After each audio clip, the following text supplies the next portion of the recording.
Hey, welcome back to my tech channel. Today I'm going to show you a relatively new Windows PC. I bought it back in June and I've been using it for when I need to try to do my home lab type of work on Windows, and this is so that I can make what I have been doing and what I've been developing accessible to everyone, including people that use Windows. So I'm just going to get started. I'm so sorry, throat, you probably get used to me coughing by now. Okay, so what you can see in front of you, this is actually a mini PC which I actually bought. It doesn't exactly look like this one, but this is actually the one. Specs wise it's the same, it doesn't look like the same physically, they have changed the picture.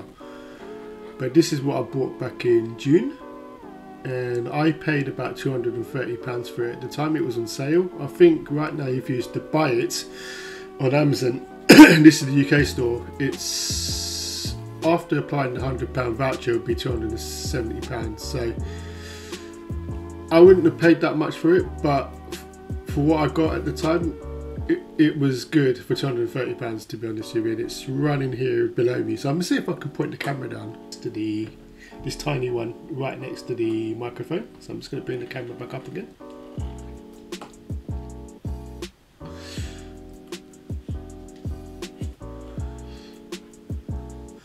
So I've got one of these bendy clamps that I've attached the phone to, so it's a little bit, what's the word, temperamental. So let me get it back in place like so. Right, so I'm in the corner, back in the corner. Yeah, so this is running Windows 11. So I'm just going to minimize the browser window. So I've connected to my Windows machine via RDP. I created a new local user account on this machine this morning. I reinstalled VS Code for it and set up WSL as well. So WSL is Windows subsystem for Linux. So it allows you to run a Linux instance, use it inside Windows. So that's the approach I'm taking. In the past, when I've used Windows, I've used Oracle VirtualBox or VMware Player to install a Linux distribution inside of those. But for this purpose, of this recording, I'm using WSL. So I've opened up a Windows terminal, and I'm just going to maximize that, and I'm just going to zoom in, and I've also gone through the process of setting up Ubuntu earlier this morning on WSL. So I'm just going to run it. Now the rest of this has been unscripted, so there might be a few issues, but yeah, please bear with me. So I've started up WSL. I'm just going to hit CD, type CD. It's going to take me to my WSL Ubuntu home directory, which is that. I am going to see if I've got Git installed, and it looks like I do. So I'm going to clone my repo. So it's going to be git clone. Just going to clone my repo.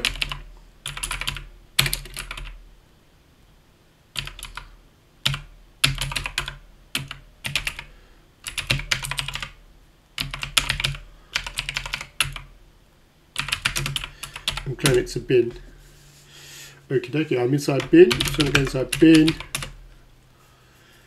And this script doesn't actually work too well. So I've got a setup script as well. It doesn't work too well. So I'm just going to open it in Emacs. And I don't think I've got Emacs installed. Or another option I've got, I can open it in VS Code. I can install Emacs, but I think for the purposes of this video, I'll show it in VS Code. And VS Code, I think it's a lot easier for me. And I think it'd be a lot easier for most people as well. So VS Code you can download from the Microsoft Store, and you don't need to be signed in. It's free, and for me it's a really easy to use IDE. So because I'm running it for the first time under this new local user account, I'm going to set it up quickly. So dark modded is my theme, and mark it as done. And I am going to see if I can connect to WSL. So allow you to connect to WSL. And it's installing the extension on the top. Let's wait for it to open on the bottom left. And on the bottom right, you can see it's starting WSL, and it's downloading what it needs to download to allow it to do that. So, and this for a PC that costs £230, mini PC, it's actually performs relatively quite well, I'll be honest with you, and it does what I need it to do. So I'm going to open a folder which would be the bin directory which we just cloned.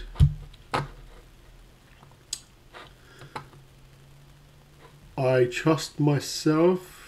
I don't really, but yeah. Sorry, bad joke. It's an old joke I made in 2022. So this is my Git repository, which I've downloaded. So, or GitHub repository. So I must zoom in. I will open up a terminal and we'll see what we need to do next.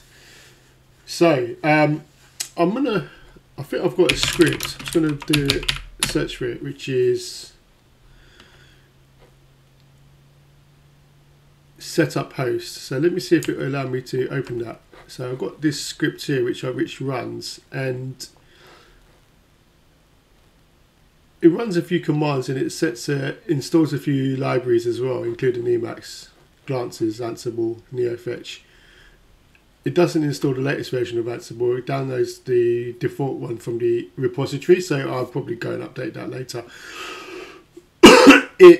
There's an issue with LXD as well here as well. So I'm going to try running this script, and if the things don't work as intended, I will probably need to manually get this sorted. So first thing I'll do is run the script. So that's bash setup host, and we'll let it run. I'll put in my sudo password, which I set up earlier. We'll just let this run through. I'm just going to close that message. And literally what it's doing is just running through setup host here. And the intention was for me to automate the setup on a new instance of Ubuntu, whether it's running on a physical machine, whether it's running on a virtual machine, or whether it's running in WSL like we see here. So, and this is something I've been using both on Linux, physical virtual, inside Mac via multipass, and inside Windows via WSL. So that's and it did take a while to get it working on all three platforms, but I'm glad I've got this, to be honest with you, because it does help me out an awful lot. And while that's running, I'm just going to take another sip of my tea. And in the background while that's running, I think I've got my physical Ubuntu machine there, so I just updated a couple of packages on that. And yeah, you can probably see this monitor here, which is running my Rocky Linux 8 physical. And I've got a TMUX session running on it, reporting various metrics. So let's get back to this one. So we have Windows, I'll be honest with you, we affectionately call it Bindoze, B-I-N-D-O-Z-E, sorry. It's not really my preferred operating system of choice these days. 2 years ago I did post a video on Windows versus Linux. And I did mention that I used Windows, Linux and Mac OS, but at the time now it's now Mac OS and Linux. And one of the reasons is I had a serious issue with my main Linux desktop, which is not the one I'm showing you here, it's another PC. Windows Update just rendered that machine unusable, so I got to the point where I just shrunk I basically used the boot disk to shrink the partition and install Ubuntu in dual boot mode, and I've been using Ubuntu on that machine ever since as my daily driver, alongside my Mac OS as my daily driver. But it is what it is, but it's fine. But sometimes, and the only reason I'm using this PC with Windows is just to be able to allow me to make the type of work I've been creating accessible for everyone else out there, and put it on YouTube as well. So there's a lot of people, I guess, that want to learn Linux and get into Linux, and this is one of the possibilities of how you can set up a multi Linux distribution home lab relatively quickly and easily without having to break a Windows install. So this is what this video is about today. So WSL is really good, and inside WSL I'm going to try and set up LXC and LXD as well, and that will allow you to create multiple instances at the same time. Right, so where are we? So this may work, it may not work. So this process does work on a physical and virtual Ubuntu machine. Whether it works here or not, I do not know. So I am going to just follow the instructions I posted when I created the shell script. So I'm going to run this to create my key.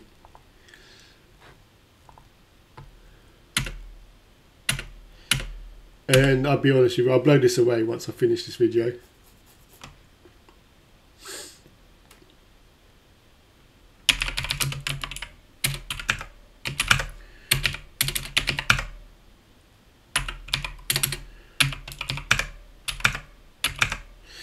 I will literally blow this away, to be honest with you, and recreate a key as well. So it's not best practice me sharing this, but at the same time, for the demonstration of this video, I will not hide this. So I'm grabbing that. That's my SSH publicly, and the intention behind this is when I'm using something called Cloud Init to bootstrap instances I create, and that will allow me to automatically the SSH into them. So, and I do have a previous version. This actually key is not used anyway, so I'm just going to paste over that. It lets me with this new one. So that's what Cloud Init. Cloud Init is used to bootstrap a new instance I create using LXC or via LXD. So, okay, so I've done that. Just going to go to the bottom. So I'll be honest, I do struggle with Windows Terminal as well. It is what it is. All right, just going to scroll up a bit. Okay, I'm going to create a Python. So this should be a Python virtual env should have been set up. So I'm going to activate the Python virtual environment. See if that works. Yep, that's good. Now I'm going to attempt to go into. So I've got a TOML file as well. So I'm just going to list it out.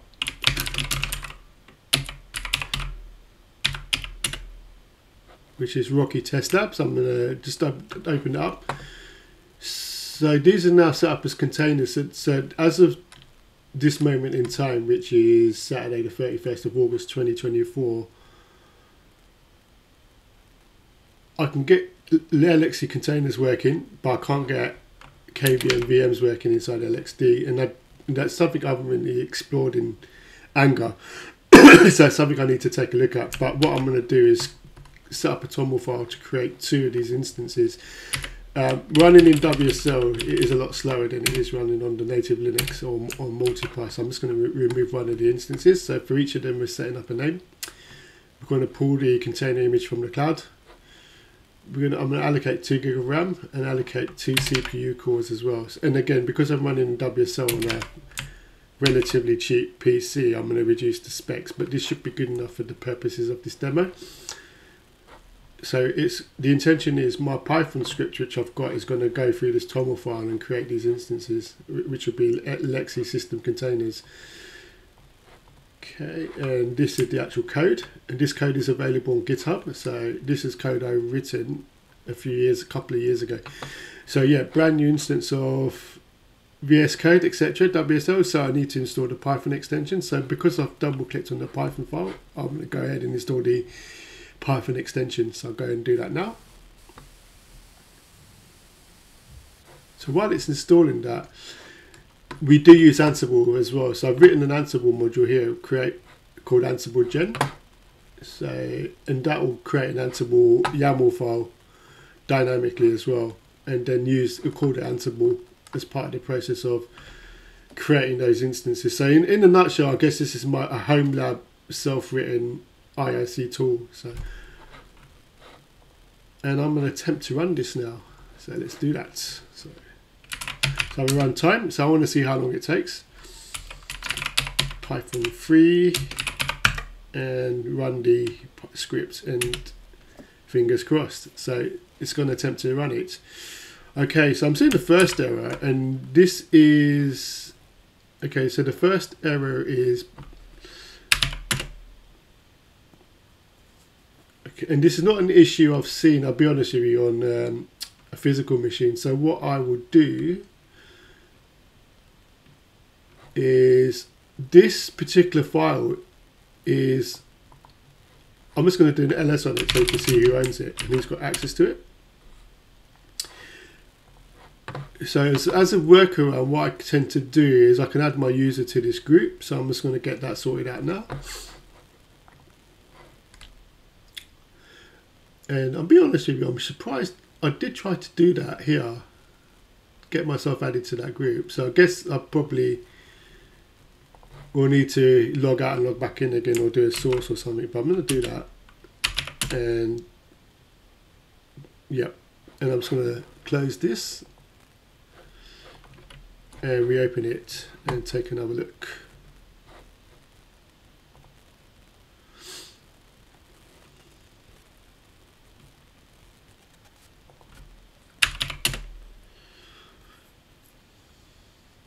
And this is showing what group members I'm a part of as well. So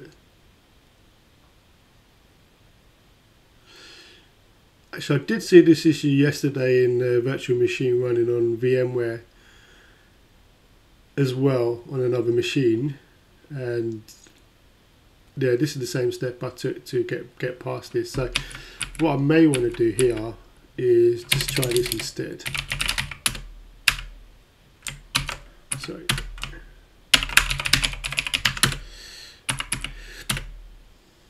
And this, okay, actually, you know what? Yeah, I probably do need some caffeine. As you can see, I was already added to LXD groups there. So let me try running that again.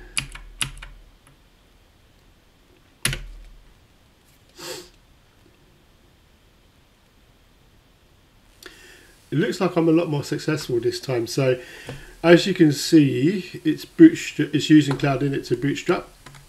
So what that means is it's going to create a user, which would be based on my username.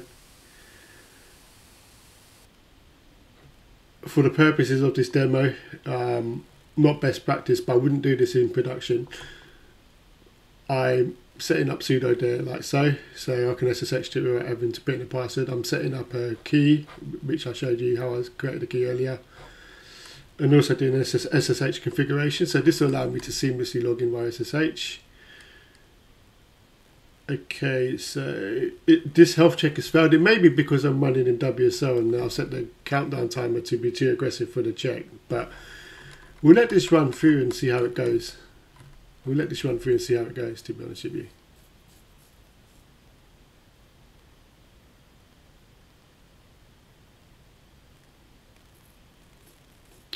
Okay, it looks like it's failed to create lab. So I'm just going to Control-C that. And I suspect I know what it is. So some of these steps don't seem to work in WSL. So what I would do here is go for it manually.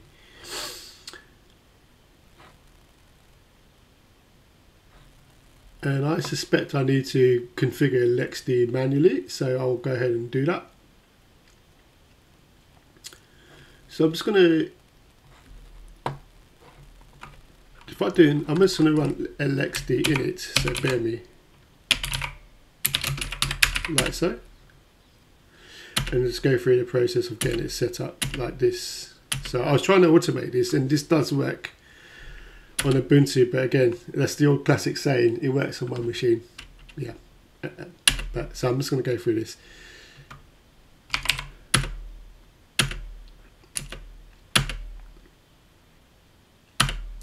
I don't want IPv6 for this, so I set it to none, and just basically default for the rest of it.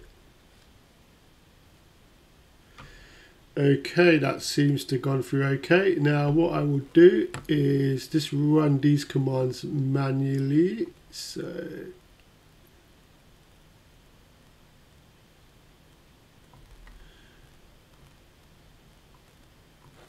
I should have this so I'm going to run this command manually as well. So I did see this problem again yesterday on another machine. Aha. So that's why it doesn't work. Okay, cool. So let me open up.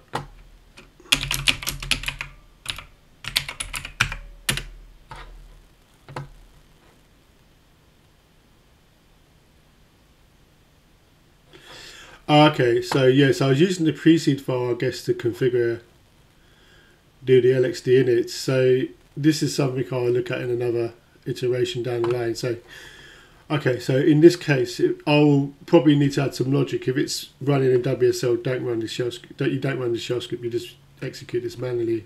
Okay, that's fine. Right, so I'm going to run this command to set up a profile for LXD. So create a micro Kubernetes profile. I don't think I need it, but I'm just going to run it anyway.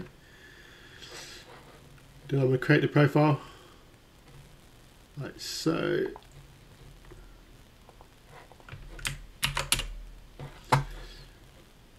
I'm going to run that command. Okay, now because I came across an issue, I'm going to scale this back a bit. So I'm going to scale this back to one instance and see if I see the same problem again. Then I troubleshoot it, and if I fix it, then I can build it back up, scale it out again as well. So that's the approach I normally take with these type of problems. So I'm going to rerun the command, and we'll see how it goes. And I think it failed because the LXD init had failed, and LXD init had failed because the pre-seed file I was using wasn't compatible with WSL, so that's something for me to look at in future.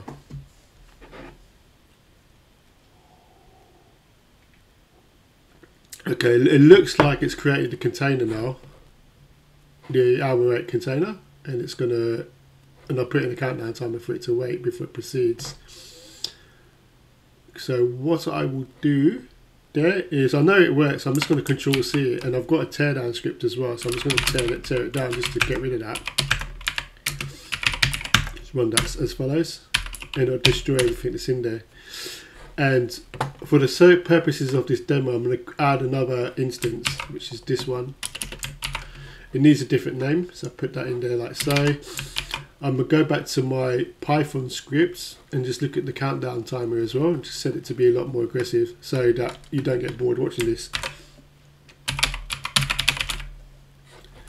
So I'm going to set that to 10 seconds there, to be honest with you.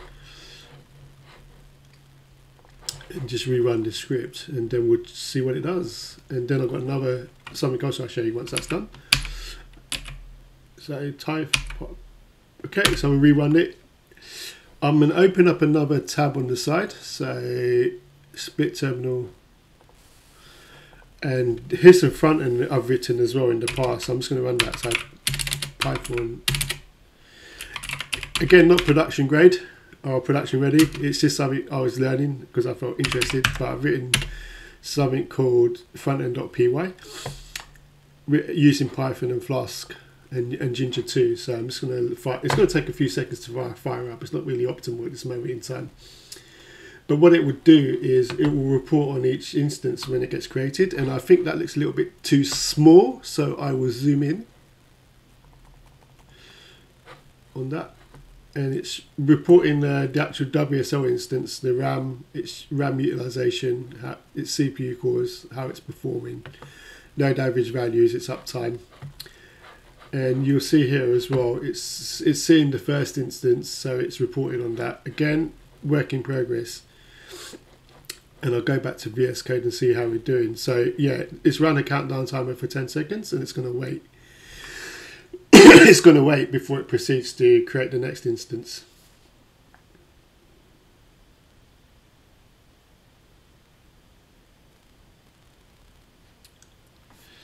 And what I will do is open up a new terminal while we're waiting for that one. Yeah, it's now creating a second instance. I'll open up a new terminal. And if I do git log, you'll see my commit history as well, I guess, for this repo as well.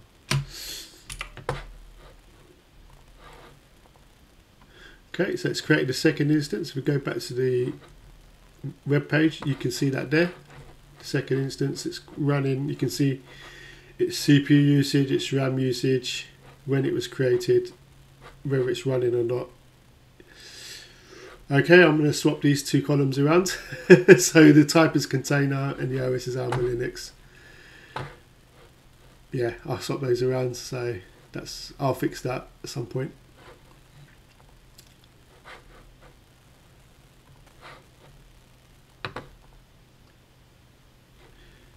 And what I'll do is I'll move this to the right hand side. So once it's created the instances, it's going to run some Ansible on top of it as well for further configuration.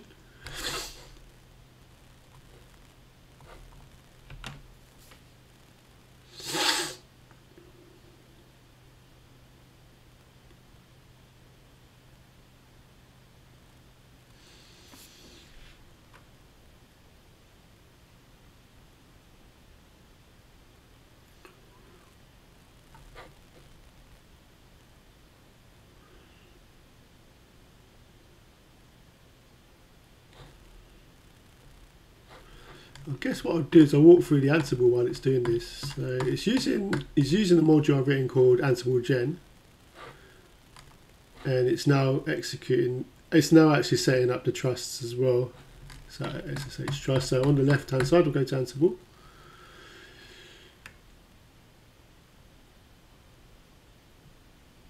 I think this is what it's. So I've got. Yeah, so I've got a template, and it's using that template to create this as well. To be honest with you. Then doing the configuration and setting them up as well. Just wait for that to run.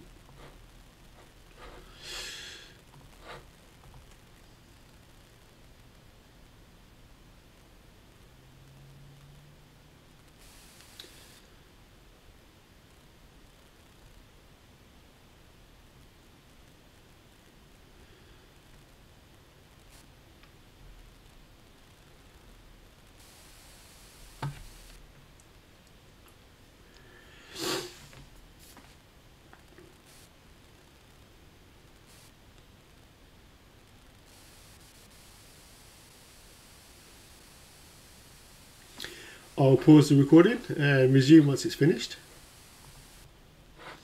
Okay, the lab has now been created. It literally took 5 minutes 33 seconds to create those two instances, and it's run a whole bunch of Ansible on top of that. And if I do an LXC ls, you can see both those instances are running. I can try SSH into one of them. Yep, so that's been bootstrapped successfully. If I check to see if it's got the latest updates, which should have been taken care of by Cloud Init, so it should have updated the OS as part of the instance creation. You can see everything's updated apart from EPL release. So it looks like EPL release needs to be updated on both of those two instances. So what we can do to get past that is I'm going to run some Ansible. So I've got Ansible playbook updates.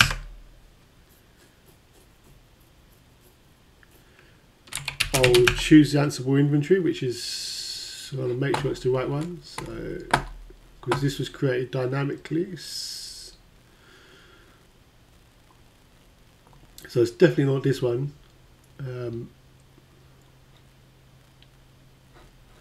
And it should be Ansible Lab here, this one here, which was created via the Python code I ran earlier, so it'll be that one. And that should go ahead and update both those instances, doing a DNF update. We'll also restart them as well, so we'll let that run through. For each instance, it will pause for 30 seconds, so I'm just going to pause recording and resume recording once this has finished. Okay, it's gone ahead and updated those instances. I'm just going to log back into the first one, rerun the command. Yep, and it looks like it's fully up to date.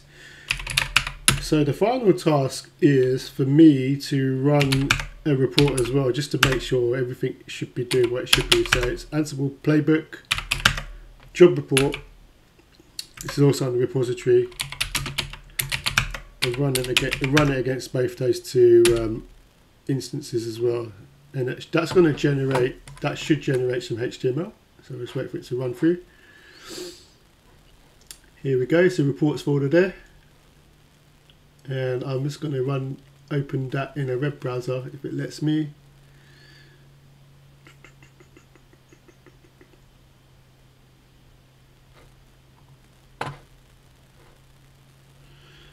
Just going to open that in a web browser. That one. Just going to zoom in. Yeah, so for each of these instances, Ansible is reporting against them. So it's reported on kernel versions across the environment, so they're both running the same kernel version. And for each of these, it's reporting the OS, the kernel. So this is a Microsoft WSL 2, for example. It's internal IP, firewall CMD status, output from system CTL status firewall D.